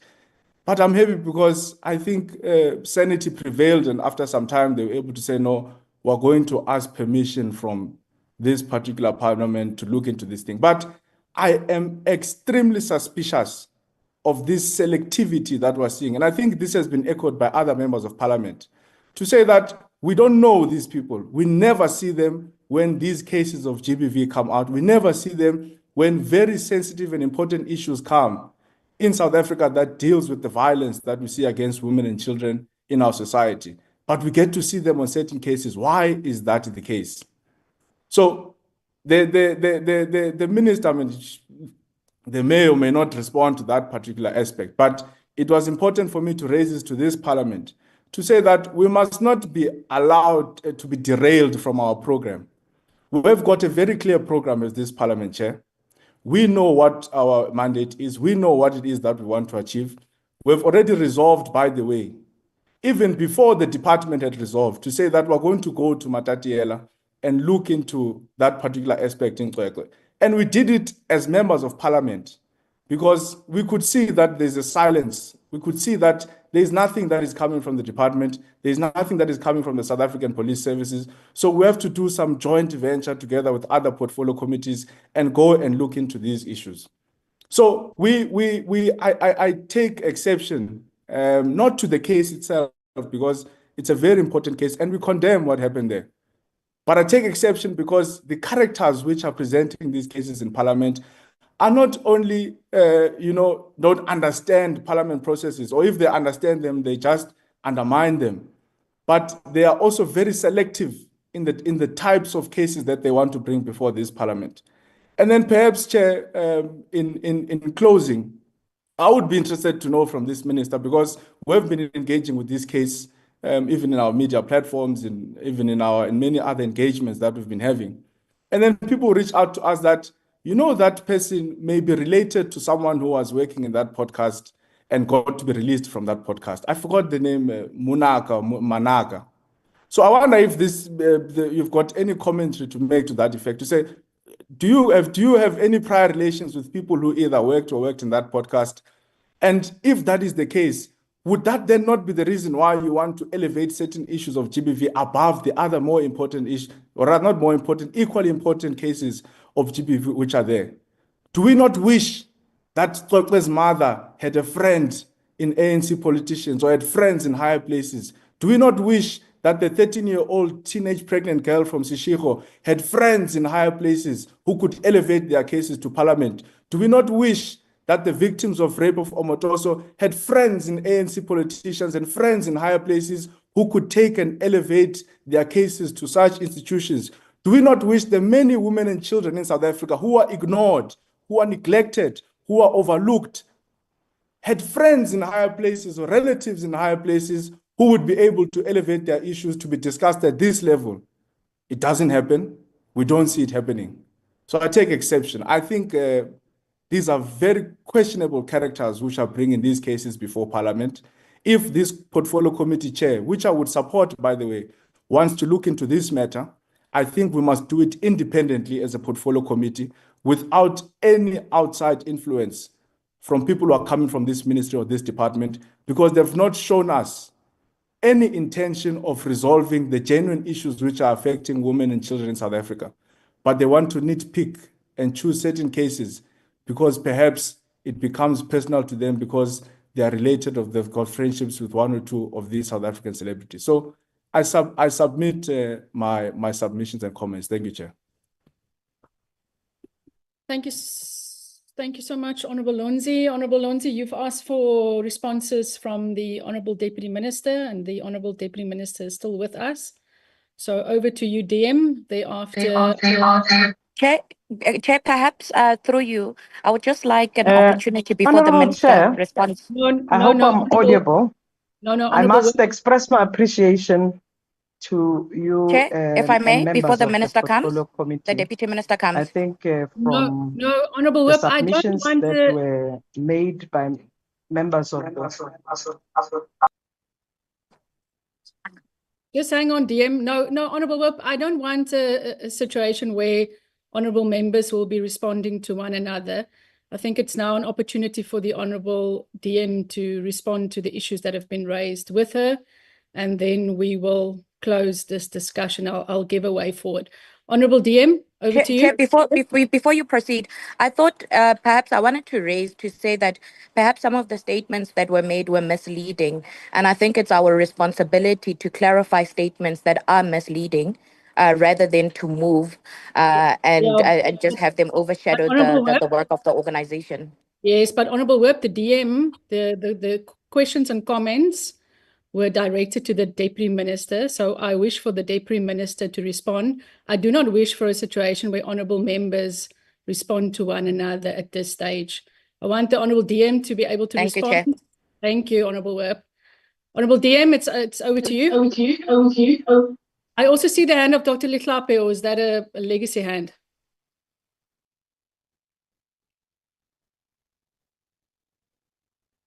Over to you, DM. Okay, can the DM proceed? I will speak in our session, Chair. Thank you. Over to you, Honourable Deputy Minister. Thank you, Chairperson. I must appreciate the inputs by honourable members. Well thought. I don't take this lightly in terms of the opinion and the views that members have weighed in. I want to appreciate the sense of acknowledgement that members of the committee has in the gender-based violence that we are dealing with. And I think my submission to committee was to say that there is indeed the responsibility that we own within the three arms of state, the responsibility we have as the state, and of which I've outlined the work that we have been doing, and also highlighting the whole of society where Parliament can also play an active role, not just by visiting and doing an oversight, which is part of it, but by actions that allows Parliament to exercise their own privileges. And I think that's the submission we have brought this. It's a mechanism that exists. Parliament must exercise its own mechanism. And I want to really appreciate that those who actually have explored to say, let's tap into legal opinions. Let's even expand whether is Parliament committee, portfolio committee even able to open a case? Because if we are to demonstrate seriousness of gender-based violence work from a Parliament point of view, you are ought to then exercise your rights, and it's within your own rights to explore those. Madam Chair, there were direct questions even from, I think, Madam Species, Honorable Species there, which I think I actually had one or two which I was worried a little bit about words that were used, like, you know, selective matters and so forth, which I sometimes find very challenging. And she made even reference to speak about the portfolio committee boundaries, and I was not sure which boundaries was she referring to. If she's referring to sections that I've quoted that the portfolio committee was or is able to explore, or if she was making reference to something that I don't know. I think I wish I would have understood, or she would have been explicit so that we understand. I don't want to take what Honorable, let me get his name thoroughly, Honorable Sihlelonzi, who introduced himself. You know, I don't think in the case of the work that we do, we will come here in the 7th administration to undermine one another. Whether he knows me or he doesn't know me, but it doesn't give Honorable Lozi any right whatsoever to actually undermine me in my role. If he really wanted to know, and he's been responding to things publicly himself, he should have actually even done a homework. The first homework that Honorable Lozi should have done. Honorable Lozi was supposed to read the statement that was first released last week. Nowhere in the statement that the department... My surname is Lonzi. There's an N there. Honorable Lonzi, the Since statement... we're talking about reading, please, there's an N there. The statement that was released that he needed as a deployee of EFF to Parliament, he needed to read. And we can't help him or we can help him if he needs to, read the statement that we refer matters. We've never claimed as a department that we are going to summon anyone. We refer these matters also to Parliament to exercise its right. The same way Chapter 9 institutions must exercise their right and duties is the same way even other institutions such as South African Police Service will exercise their own obligation. Our duty as a department, not only just as an advocacy and as a mainstreaming department, our duty is also to monitor whether all stakeholders and institutions are actually doing their work to respond to gender-based violence. Why would the member think that we will not make recommendation to explore? It is for this committee to explore what we submit to it and make decisions to it. The other point is that Honorable Member, Honorable Lonzi, is misleading this committee to suggest that we have made a submission otherwise that is far-reaching. It is misleading to even assume that our work we are not doing properly. It is also misleading to assume that we are only selecting this case of known people, Ms. Dlamini and Mr. Mkwebo. In fact, I did articulate even in my submission to yourself that this is a case that has received popularity because of the stance and the position and the influence that the individuals hold in society. When we speak about cases in Tonga, in Lusikisiki, in Matatiela, in Buputatswana, all of these areas that we are actually going into, when we speak about cases, even in Soweto or in Atteridgeville, nobody received this very same level of attention. He himself, as honorable member, doesn't. Now, let me tell you, you cannot say, where was I? In fact, I'll take a few steps back. Where were you when we were standing outside the many cases of gender-based violence, seeking accountability and making sure that SAPS follow up? Where were you when UDC Melani in Guatemala were murdered? Where were you? So you cannot come and claim, where were we when we are with the people, when we are with the children, with the women? When you speak about the 90,000 teenage pregnancies, I was there and we are attending to all those issues. So please do not, honorable member, mislead the committee that we are not doing the job. We are. The society, the violence is happening in our homes, in our churches, in our streets. And that's where we are saying there's something that builds into this violence. Before a woman and a child and any vulnerable person gets raped, let's stop it by virtue of verbal abuse, online bullying, cyber attacks. Before a woman gets murdered, let's stop it where it starts. And this is a clarion call that I'm making to all members. There's no political stance here. There's no selection. This is about lives of many South Africans. And if we act, we must act impartially. And we must never politicize this. And we must not come here and claim grandstanding. There's no grandstanding. And there was never an attempt to take away the powers that you have. We were saying the powers that you have, we are asking that you utilize. So that even when you take trips, as you suggest, to go to Matatiela, you actually exercise and say, we've done this and we achieved it. You're not just to visit, but actually you've exercised the powers that is upon you. Honorable Chair, what the committee concludes, for me as the Deputy Minister, what would have been important is that this committee taken time exhausting its remedies to actually help us deal with online violence, with gender-based violence entirely, eradicate it, so that the women, the girls, the children, the boys including vulnerable groups such as LGBTI and persons with disability, can live freely.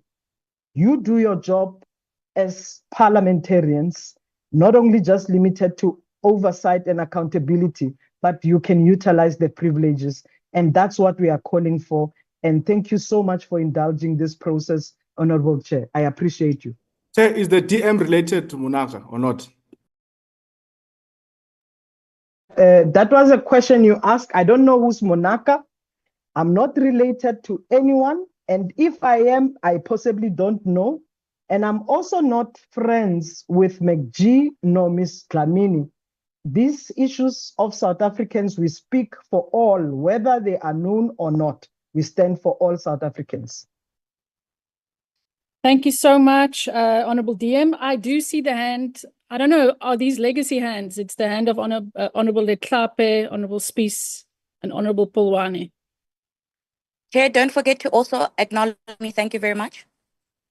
Okay, but I don't want, you've exhausted the issues now, honourable colleagues, so I don't want you to be, was that a legacy hand, Honourable Pulwane? Yes, sir. Alrighty, okay, Honourable Dr. Letlape, your hand is now no longer up. Do you want to? It was a legacy hand. Okay, thank you. Honourable Spies?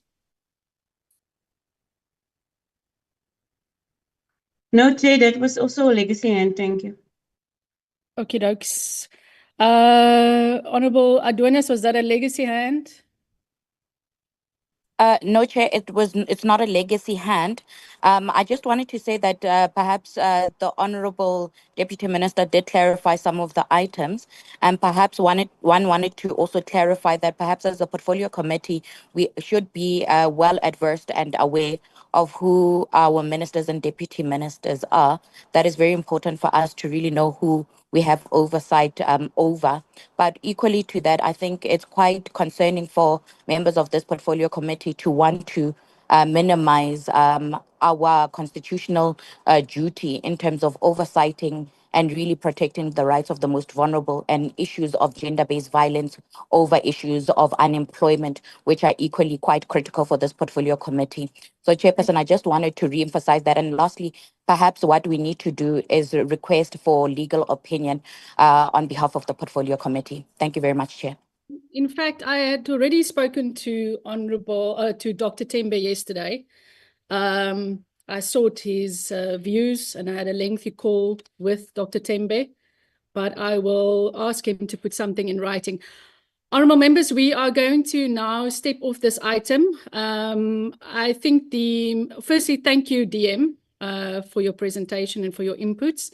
I think the majority of members are not in favour of us proceeding as the Honourable Deputy Minister had requested us to do.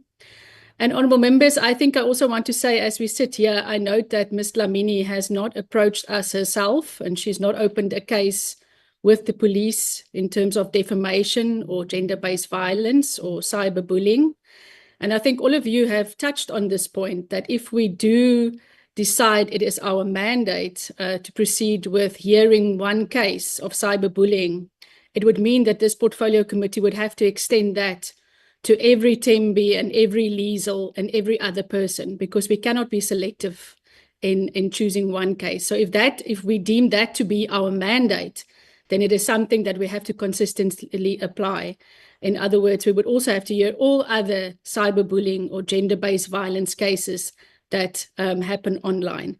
And I do not think that we have got the capacity to do so, but there are other instruments that we can utilize. So that having been said, I've heard your plea as honourable members for us to get a legal opinion, and we will ask Dr. Tembe in our next meeting. We are dealing with gender-based violence matters, and we will ask Dr. Tembe to come and brief us then on his legal opinion in terms of this case.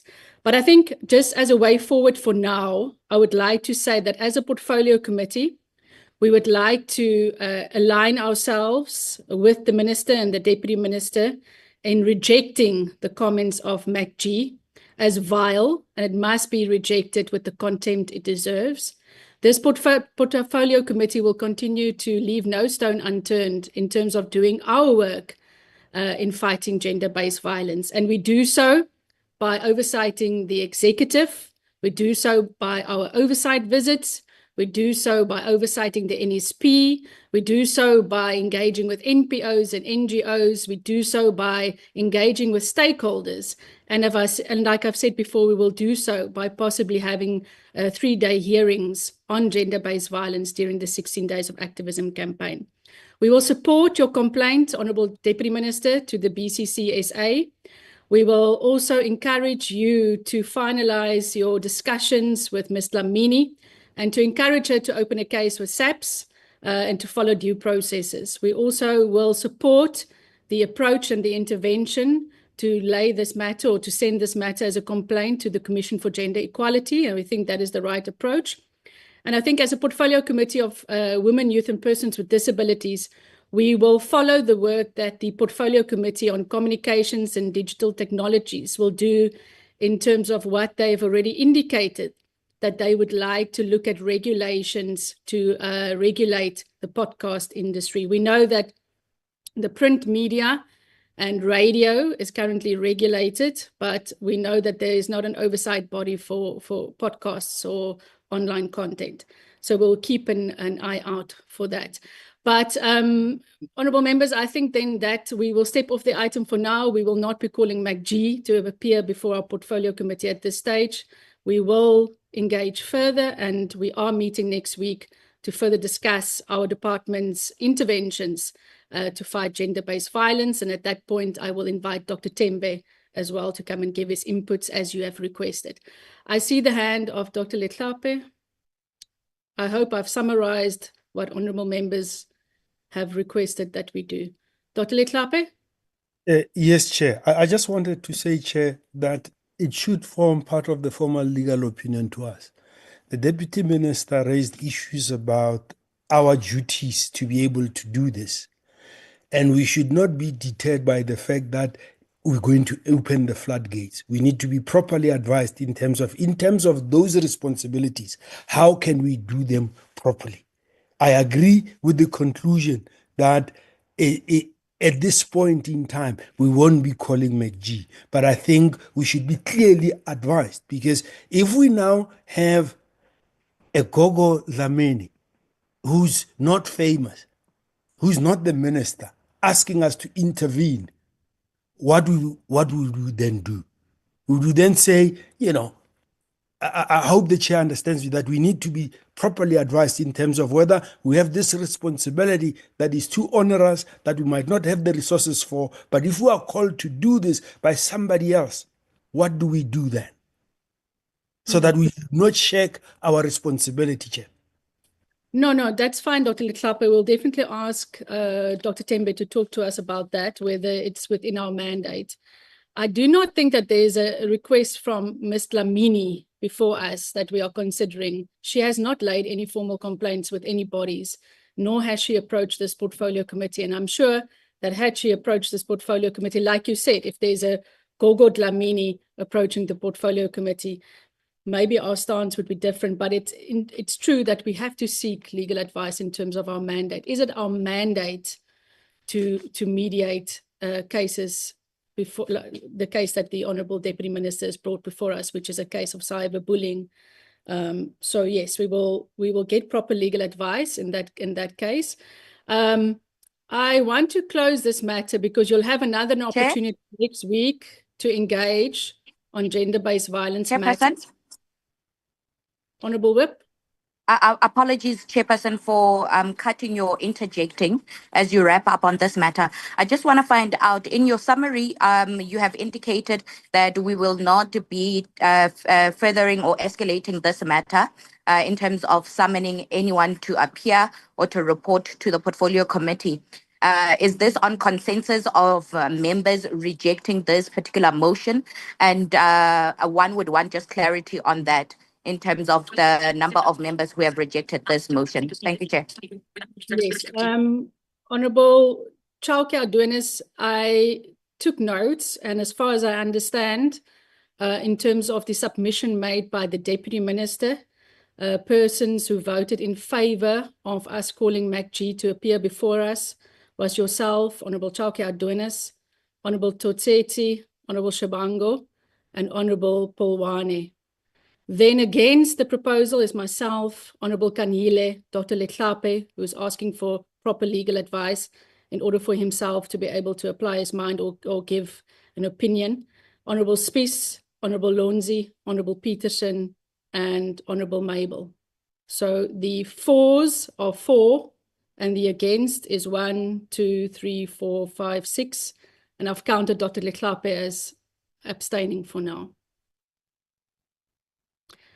Honourable members, that is then the conclusion of today's discussions on this matter. As I've indicated, the discussion around gender-based violence and femicide and our interventions as a portfolio committee, as well as the work that our department is doing in this regard, will be discussed next week. So we will have an opportunity to further engage. I will then also ask Dr. Tembe to come before us to give his opinion in terms of our mandate in hearing cases such as these. Dr. Letlape? Chair, my plea would be that if we're going to vote on matters like this, let it be done properly, where after the outsider has presented, we then excuse them. We then enter into discussion and a formal vote, so that due process. Because I thought we were still just making inputs and discussing, engaging with the Deputy Minister before we come and make our own decision. Just so that it becomes properly minuted, so that no one comes and says, but process was not followed. Just for future, that would be my plea, Chair. Thank you, Chair. I also didn't really think that we would vote on this matter, honourable members. I listened to your inputs carefully, and I calculated the members who were in favour and those that were not in favour. I didn't see anybody calling for a formal vote, but when the Honourable Whip asked me to pronounce on that, that is when I gave my impressions in that regard. But your comments are noted, Dr. Letlape. Honourable Shabango? Chairperson, I think maybe you didn't understand the question from the whip. You ask if the decision that this is not going to be entertained or escalated is based on what? It was a question. Then you mentioned that it's based on the number that is for and the number that is against. Honourable Shabango, I'm not sure whether I didn't. Recording in progress. The question was, are we proceeding with calling MacG before us? And I said at this stage we are not proceeding to do so. And I then highlighted why we are not doing so, because the majority of members are not in favour of us proceeding at this stage.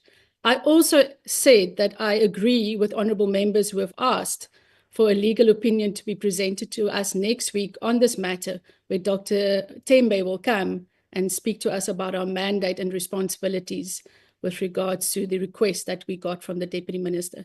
I'm not sure they know what I didn't understand. It's over, Chair. It's correct. Okay. Thank you very much, honourable members. That is the conclusion of today's discussions. We will reconvene next week to specifically speak on the issues of gender-based violence and the National Strategic Plan. And we will also then have an opportunity for honourable members to receive the legal opinion from Dr. Tembe in this regard. Thank you so much, honourable members. This meeting is adjourned. Thank you. Thank you, Chair. Thank you, Chair. Long live the chairperson. Long live. Chair. Thank you, honourable members. Members.